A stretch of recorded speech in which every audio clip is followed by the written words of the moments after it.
Thank you so much, Adam, for allowing me to be part of the Heart Songs, the podcast. When I I initially reached out to Adam to come on my Constitutionalist Politics podcast show. I'm planning Music Weeks, which is going to be about the music. Yeah, some of the guests get into faith, some of them get into politics, but it's really meant to be Music Weeks about the music. So, in turn, he mentioned his show, and I so love this concept that I jumped right on this, putting together my responses to his questions of the heart songs. So, without dragging it out further, let me just get into it. First song, tell me a song you grew up with. Okay. Well, what came to mind for me was Band on the Run. And the reason behind that is, as a youth growing up in the Detroit, Michigan area, I'm in a southern suburb, Wyandotte, Michigan. Yes, in honor and homage of the Wyandotte tribes that once occupied the territory. There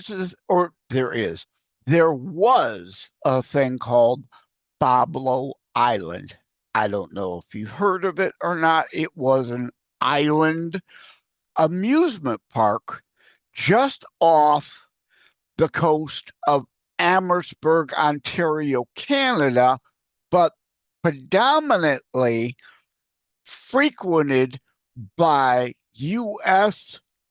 visitors via Pablo boats from Detroit and at times also from Bishop Park, Wyandotte, from the city I live in, grew up in, would Pablo boat us over to the island, and we'd enjoy the day at the amusement park and then boat back.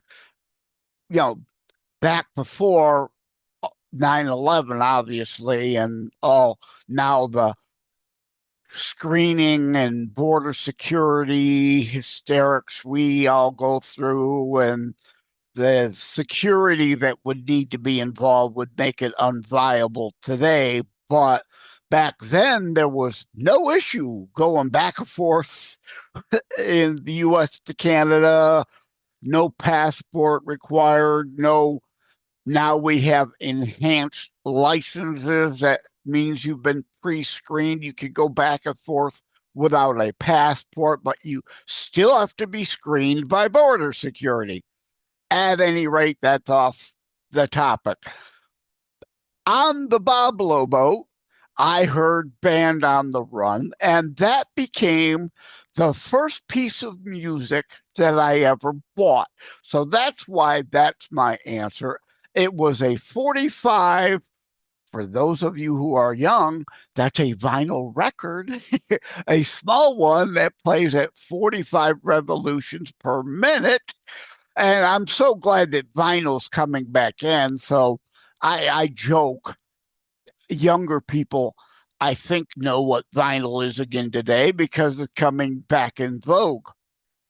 At any rate, that's that answer. Second song. Tell me about a song you discovered when you figured out what genre of music you like. Well, I'm going to kind of cheat on this answer a bit. And first, a little background. Uh, Joseph M. Leonard. I grew up in a musical family. My dad, my dad's dad, my dad's dad's dad all had polka bands, all played the accordion. Well, I didn't get into the accordion. I learned several instruments, and indeed, you can still find my dad's Ted Leonard Jr. and the Polka Kings vinyls or 8-track I saw on eBay the other day of their three albums. I, I never got a record deal in the stuff that I wrote and recorded back in the 70s and 80s, which is why I'm a book author today instead. Because today, of course, music wise, you could just put up your own website and charge for downloads digitally.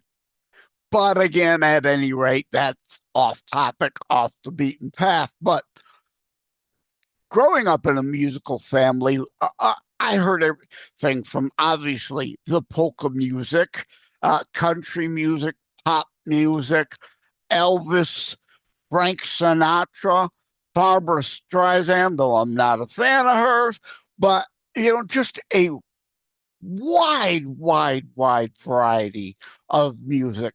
But my preferred genre, even though I like every kind of genre, including classical music, I may be in the mood for from time to time, or even jazz.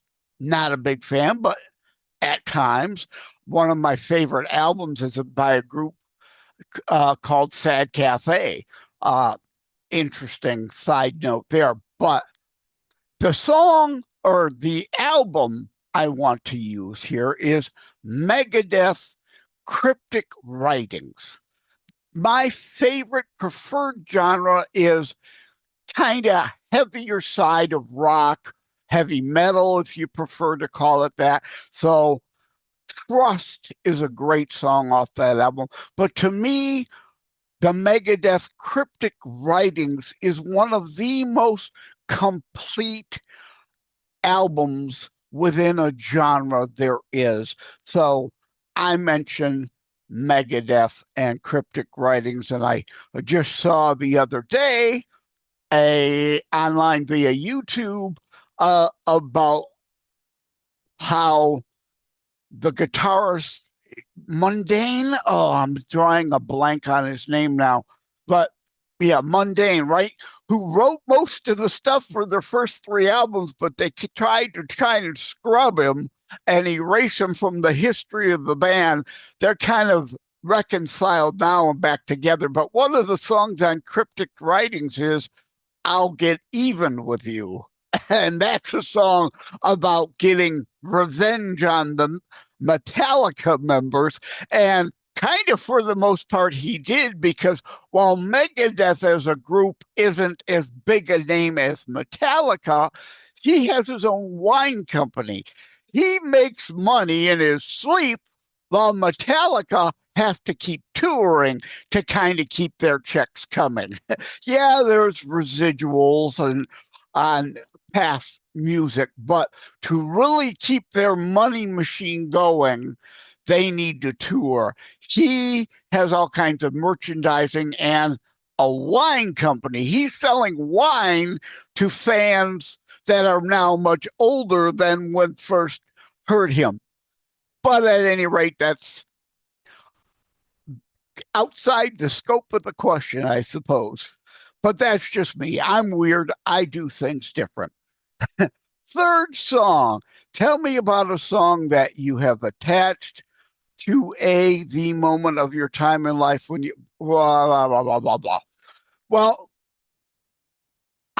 in order to get in the mood and the right mindset, went to my closet and dug up a Rick Springfield shirt from his Shock, Denial, Anger, Acceptance 2004 double album and video release and tour.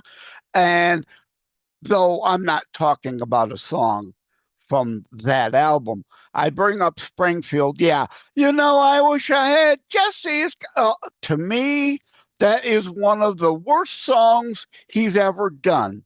But I get it. It's kind of cute. It is kind of clever. It's somewhat catchy. And without that, he would have never gone on to the illustrious music career that he's had, that I've appreciated so much. And what comes to mind to me is Prayer from his Karma album. It's kind of his version of Michael Jackson's Man in the Mirror, right? I'm looking at the man in the mirror, asking him to change his ways, right? You want to be changed? Be the change, start with yourself. Well, Rick Springfield prayer song has, I send a prayer to heaven for the chance to be a better man than the man I see. We can all have room for improvement. So that to me is one of my favorite songs. And if I had to pick a theme song for my life, I guess that would be it. Because indeed, and having a Christian show myself, the Constitutionalist Politics Podcast, we all have room for improvement. And if we're not sowing good, we're complicit in the evil. So please, I'd like help being better because, like everybody else, I'm human, imperfect, frail, and we all have bad days. Help desire to avoid bad days and to be putting good out into the world. Finally, Adam went on to further write as a question for the show based on the overall Weezer concept that he's developed it from. Finally, keeping in mind the experience in the Weezer song and the singer getting to, no doubt you've probably heard him lay out what the actual full question is. So I'm just going to get to the answer. Well, it just so happens that I happen to be recording this on Sunday, February 23rd, 2025, in the afternoon.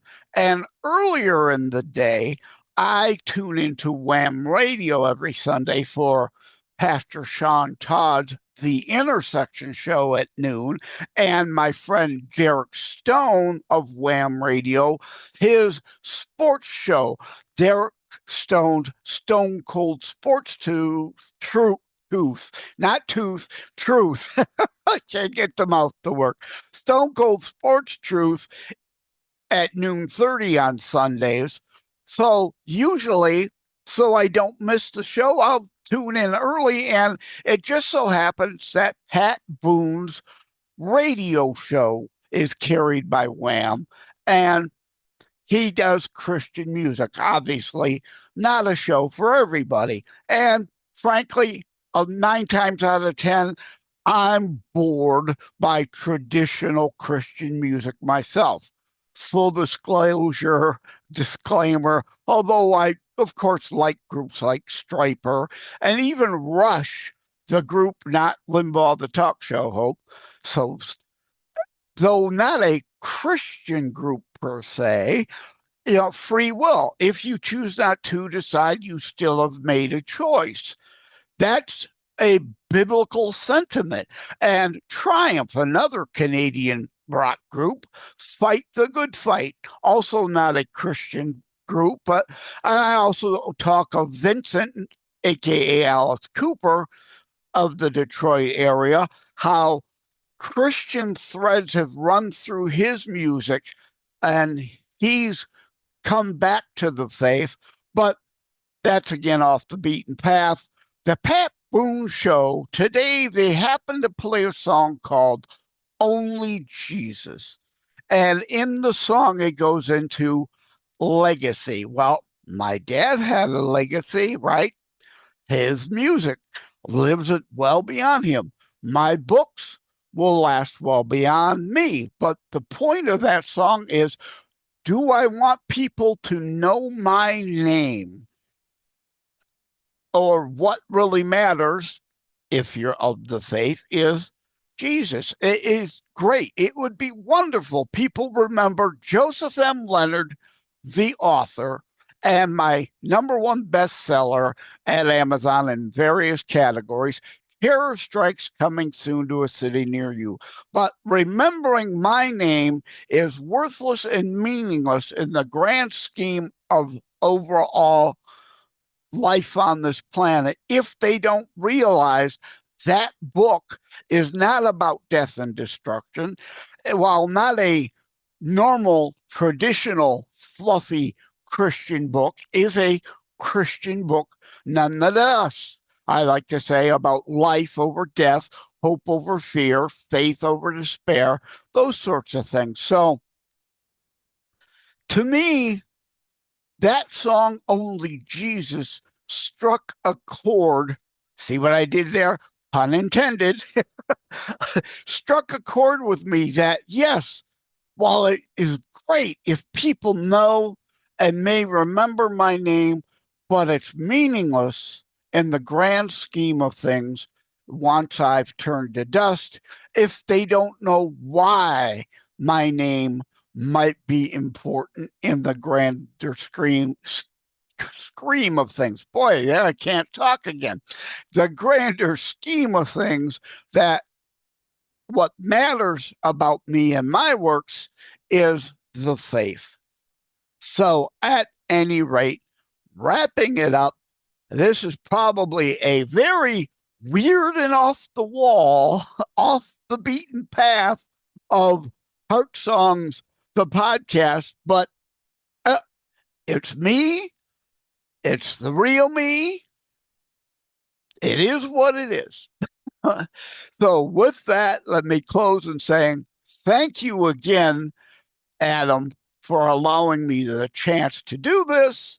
And to anyone and everyone listening, take care. May God bless you.